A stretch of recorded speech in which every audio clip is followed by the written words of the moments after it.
Oh, hello. I'm Muriel Hoare. I was born Muriel Bouvier, which everybody had a terrific job to spell or understand, but I didn't end up with a nice name anyway, but that's by the way.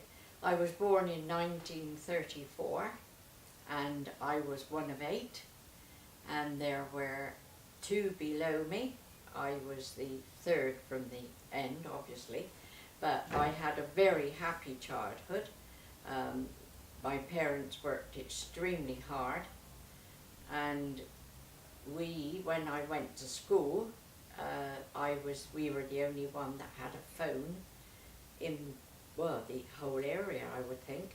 So in some ways we were privileged, but it wasn't because they were rich. My father built his own garage and business, and as I say, worked terribly hard, but unfortunately didn't live long, and neither did my mother. And then when I was 5 years old, war was declared, and I didn't really realise much about that, but from the age about 7 to 8, the war was really raging, and it was nothing for all the younger siblings and me and my mother. Would be in an air raid shelter night after night, and as in those days, and then we used to have to get up, go to school, always have a gas mask.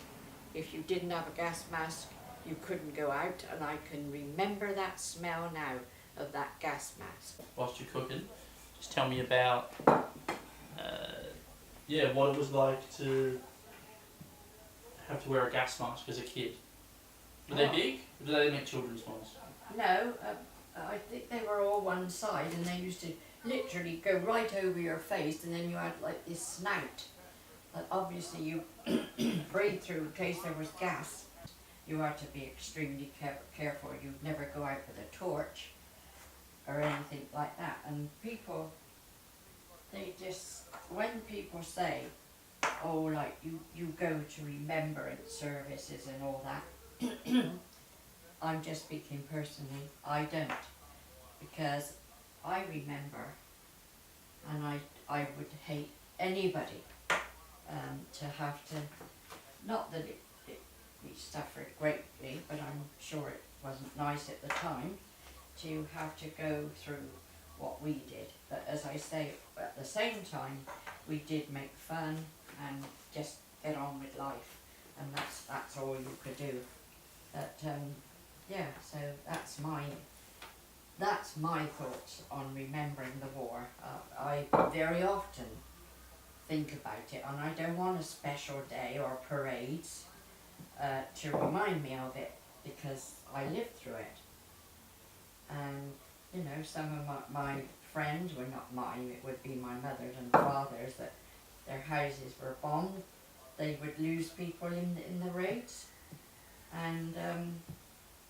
And Bristol, I lived in a seaside place, a very small place, but the reason they bombed that, because we lived opposite a place called Cardiff, across the Severn, and the Germans were the